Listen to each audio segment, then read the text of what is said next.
Hello बच्चों, आज हम पढ़ने वाले हैं 11th क्लास का टॉपिक रॉकेट नोदन। क्या पढ़ेंगे बेटा? रॉकेट नोदन। रॉकेट नोदन। रॉकेट नोदन में क्या पढ़ने वाले हैं देखना बेटा। रॉकेट नोदन, रॉकेट तो आप सब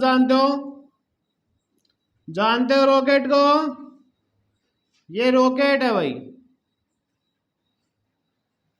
रॉकेट नोदन गति के तीसरे नियम पर आधारित है। न्यूटन की गति के तीसरे नियम पर आधारित है, यानी कि जितने वेग से गैसें नीचे की ओर निकलेंगी उतने ही वेग से रॉकेट ऊपर की ओर गति करेगा। मान लेते हैं कि हमारा ये जो रॉकेट है ये नियत वेग से गतिशील है। किससे गतिशील है? नियत वेग से। और रॉकेट के सापेक्ष जो गैस निकल रही है ये नीचे की ओर, और इन गैसों का जो वेग है वो क्या है? v। गैसों का वेग क्या है? v। और ये गैसें जिस दर से निकल रही है वो है dm/dt। तो dm/dt की दर से गैसें नीचे की ओर निकल रही है, जिससे ये जो रॉकेट है ये ऊपर की ओर गति करेगा। इस पर ऊपर की ओर एक बल कार्य करता है जिसे कहते हैं प्रणोदित बल। इस रॉकेट पर ऊपर की ओर एक बल काम करेगा, उस बल को बोलेंगे प्रणोदित बल। वो जो प्रणोदित बल है वह बराबर v dm/dt। F बराबर v dm/dt। F क्या है यहाँ पर? यह है प्रणोदित बल, राइट। v क्या है? रॉकेट के सापेक्ष जो गैस नीचे की ओर निकल रही है, निष्कासित हो रही है, उनका वेग है dm/dt। dm/dt है ये गैसें निकलने की दर, यानी निष्कासित गैसों की दर। देखो बेटा, ये F बराबर mg बराबर v dm/dt। रॉकेट पर जो नीचे की ओर इसके भार के कारण जो बल लगेगा वो है mg, और v रॉकेट के सापेक्ष गैस का वेग dm/dt है निष्कासित जो गैस है उनकी दर। अगर मान लो अपना ये रॉकेट है वो त्वरित होता है, मतलब इसके वेग में परिवर्तन होता है। जब रॉकेट त्वरित हो, जब रॉकेट त्वरित हो, जब रॉकेट त्वरित हो तब देखो बेटा, ये अपना रॉकेट है जो त्वरित होगा, और किस इसका जो त्वरण है स्मॉल ए वो जुड़ जाएगा बेटा इसमें स्मॉल जी में। तो क्या हो जाएगा? प्रणोदित जो बल है बराबर v dm/dt, और ये क्या हो जाएगा? mg plus ma। mg plus ma बराबर v dm/dt। m को मैंने कॉमन ले लिया तो यह g प्लस a बराबर v dm/dt। तो इससे अगर हमें रॉकेट का द्रव्यमान दिया जाए, यह है कैपिटल M जो है रॉकेट का द्रव्यमान। क्या है बेटा? यह है रॉकेट का द्रव्यमान। यदि हमें रॉकेट का द्रव्यमान दिया जाए और त्वरण भी दिया जाए और वेग का मान भी हो, तो बेटा हम dm/dt निकाल सकते हैं। कैसे? जैसे देखो, capital M small g plus small a upon v बराबर क्या हो गया? dm/dt। इससे जो गैस निष्कासित हो रही है उसकी दर हम इस फॉर्मूले से आसानी से निकाल सकते हैं। अगर मान लो हमें ये दिया है कि ये जो रॉकेट है वो 1000 किलोग्राम का है। कितने किलोग्राम का है? 1000 किलोग्राम का है। और ये 4.9 मीटर पर सेकंड के त्वरण से ऊपर की ओर जा रहा है और जो गैस निष्कासित हो रही है वो मान लो कि 20 मीटर पर सेकंड के वेग से निष्कासित हो रही है। 20 नहीं, 200 कर लो बेटा। 200 मीटर पर सेकंड के वेग से क्या हो रही है? निष्कासित। तो हमें dm/dt की वेग का मान हम आसानी से निकाल सकते हैं। m की जगह में 1000 रखेंगे, g का मान 9.8 होता है, a का मान हमें दे दिया 4.9 और v के वैल्यू हमें दे दी 200। इस तरह हम इसको कैलकुलेट करके आसानी से dm/dt का मान निकाल सकते हैं। ये कितना हो गया बेटा? ये 5 हो गया। तो 9.8 प्लस 4.9 इंटू 5, तो इसका आंसर हम आसानी से निकाल सकते हैं। हमें यदि फॉर्मूले का पता है तो हम आंसर आसानी से निकाल सकते हैं। अगर मान लो हमें ये दिया हो, बल दिया हुआ हो, v का मान भी दिया हो और dm/dt निकालना है, तो बेटा ये हम आसानी से निकाल सकते हैं ये फॉर्मूला उपयोग करके। ये फॉर्मूला किसके लिए है? जब वेग नियत हो, नियत वेग के लिए, नियत वेग के लिए हमें पता है कि जब वेग नियत होता है तो त्वरण क्या हो गया? शून्य। त्वरण शून्य होता है उस वक्त जब वेग नियत होता है, क्योंकि त्वरण की डेफिनेशन क्या है? वेग में परिवर्तन की दर। अगर वेग में परिवर्तन ही नहीं होगा तो त्वरण भी उत्पन्न नहीं होगा। तो ये फॉर्मूला हम कब उपयोग करेंगे? जब नियत वेग से अपना रॉकेट ऊपर की ओर गतिशील हो। और यह फॉर्मूला कब उपयोग करेंगे? जब त्वरित हो, जब त्वरण उत्पन्न हो, यानी कि परिवर्तित वेग हो, परिवर्तित वेग हो, तब हम ये फॉर्मूला उपयोग करेंगे। ठीक है? ओके बेटा, ये है हमारा रॉकेट नोर्दन, जो गति के तीसरे नियम पर आधारित है। रॉकेट नोर्दन गति के तीसरे नियम पर आधारित है। आज हम एक स्पेशल टॉपिक पढ़ रहे हैं बेटा। इसमें जैसे दो पिंड हैं जो एक दूसरे के संपर्क में रखे हुए हैं, तब उनके मध्य जो संपर्क बल लगता है, उस संपर्क बल यानी कि कांटेक्ट जो फोर्स होता है, उसका मान हम कैसे निकालते हैं ये सीखते हैं बेटा। जैसे हमारे पास ये दो पिंड रखे हुए हैं, बिल्कुल संपर्क में रखे हुए एक दूसरे के।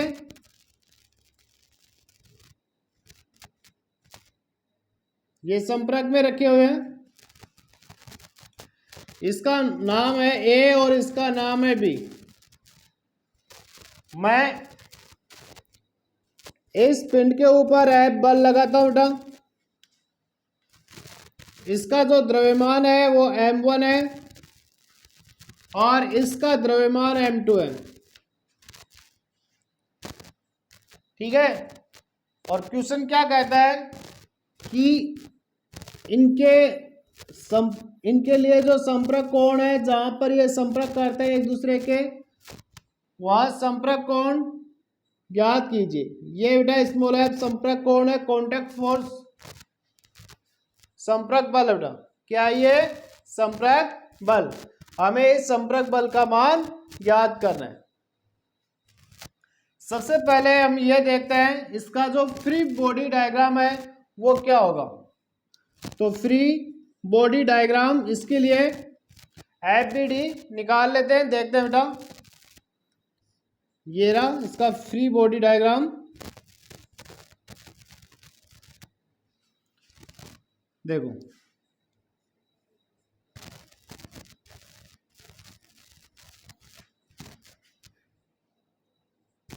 जो पिंड A है ये इस पर बल लगाएगा बेटा इधर कॉन्टैक्ट फोर्स, और ये बल लगाएगा F2, ये लगाएगा इधर, और हम लगा रहे हैं बेटा इधर F लगा रहे हैं। ठीक है, और इसका जो द्रव्यमान है वो m1 है और इसका द्रव्यमान m2 है।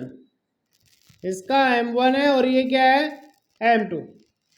सबसे पहले तो हम क्या करते हैं, त्वरण निकाल लेते हैं। क्या निकालें बेटा, त्वरण। त्वरण क्या होता है, बल बटा द्रव्यमान, यानी कि total force upon total mass. तो टोटल फोर्स क्या है कैपिटल F, टोटल मास क्या है m1 प्लस m2। ये तो इसका त्वरण आ गया कि हमने जो कांटेक्ट में रखे हुए दो पिंड हैं इन पर F बल लगाया, जिससे इनमें जो त्वरण उत्पन्न हो गया वो क्या है F बटा m1 प्लस m2। ठीक है, अब हमें निकालना है कांटेक्ट फोर्स। कांटेक्ट फोर्स के लिए देखो बेटा, ये जो F है ये इधर लगेगा क्योंकि इस पिंड में जो त्वरण उत्पन्न हो रहा है वो इधर हो रहा है बल की डायरेक्शन में। तो ज्यादा कौन है, कैपिटल F। तो संपर्क बल कैसे निकालेंगे, F minus small f। F में से किसको घटाएंगे बेटा, स्मॉल f को, और ये क्या हो गया m1 into a। m1 into a पहले पे लग रहा है बेटा, कौन से पिंड पर लग रहा है, ये पहले पे, इसलिए मास भी किसका आएगा, पहले का ही आएगा। ठीक है, तो अब निकाल लेते हैं F। तो ये F बराबर क्या हो गया, ये इधर आ जाएगा वो उधर चला जाएगा, तो कैपिटल F माइनस m1a। मैं इसको इक्वेशन फर्स्ट दे रहा हूं और ये है इक्वेशन सेकंड। ठीक है, इक्वेशन सेकंड है। तो इक्वेशन सेकंड में फर्स्ट की वैल्यू पुट करेंगे, यानी कि समीकरण 2 में समीकरण 1 का मान रखने पर समीकरण 1 का मान रख दें बेटा, small f equal capital F minus m1, और एक का मान है capital F pawn m1 plus m2। मैं इसको कैलकुलेट कर रहा हूं, देखो बेटा F बराबर ये इधर आ जाएगा capital F m1 plus f2, m1 plus m2 minus m1 capital F upon m1 plus m2 ना। ऊपर क्या बच गया, स्मॉल f बराबर कैपिटल F m2 बटे में m1 प्लस m2। ये आ गया बेटा संपर्क कोण, सॉरी संपर्क बल, कांटेक्ट फोर्स आ गया।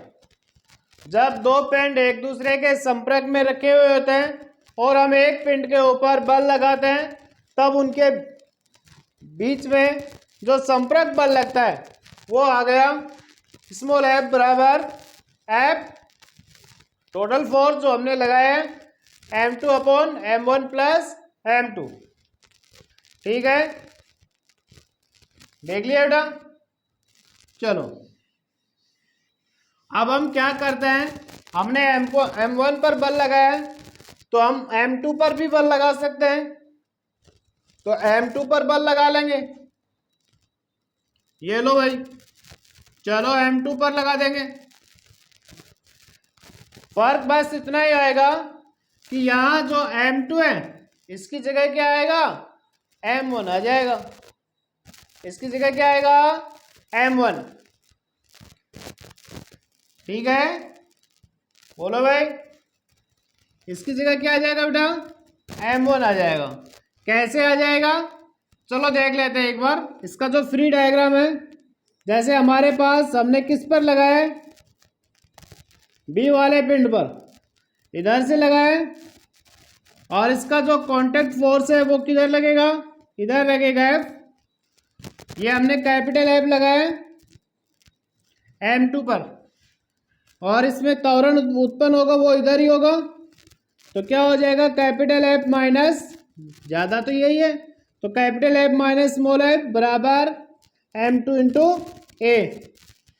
तो स्मॉल f बराबर क्या आ गया, capital F minus M2 into A. वही ए की वैल्यू यहाँ पुट करनी है हमें, ए की वैल्यू इसमें पुट करनी है बेटा।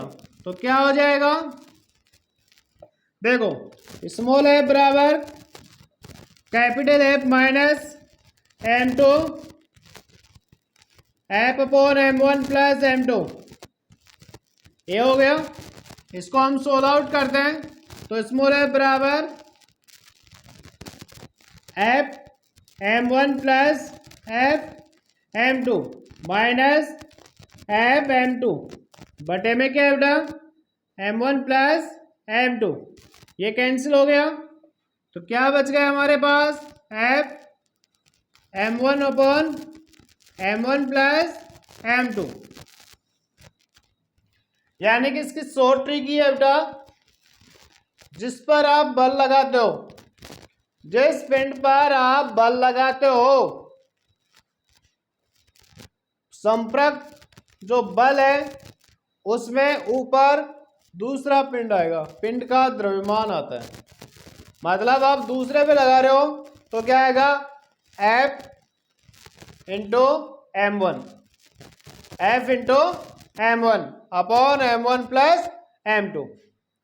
अब एक बात देख लो, अब हमने त्वरण निकाला था, फोर्स बटे total mass M1 plus M2।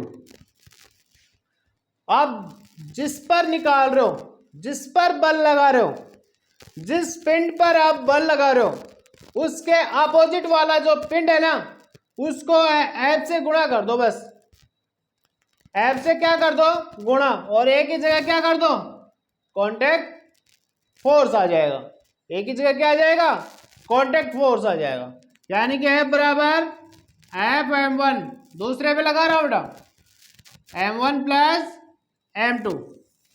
पहले पे लगाऊं तो F बराबर F M2 upon M1 plus M2, ये आ गया। तो इससे हम कांटेक्ट फोर्स आसानी से निकाल सकते हैं। जैसे हम देखते हैं, अभी तो ये दो पिंड है, अब हम तीन पिंड लेते हैं बेटा। कितने ले रहे हैं, तीन पिंड आपस में क्या है, एक दूसरे के संपर्क में रखे हुए हैं। तब उनमें जो संपर्क कोण है उसकी कैलकुलेशन हम कैसे करेंगे, थोड़ा देख लें बेटा। हमारे पास जैसे तीन पिंड रखे हुए हैं, ये लो तीन पिंड बेटा, एक है M1, ये M2 है, ये M3 है, रखे हुए। अब मैं इस पर बल लगा रहा हूं, किस पर,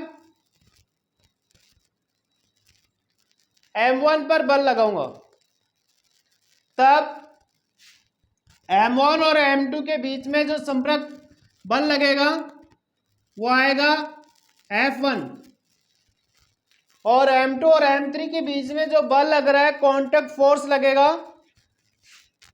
वो लगेगा F2 बेटा। राइट। तो फ्री बॉडी डायग्राम देख लेते हैं इनका।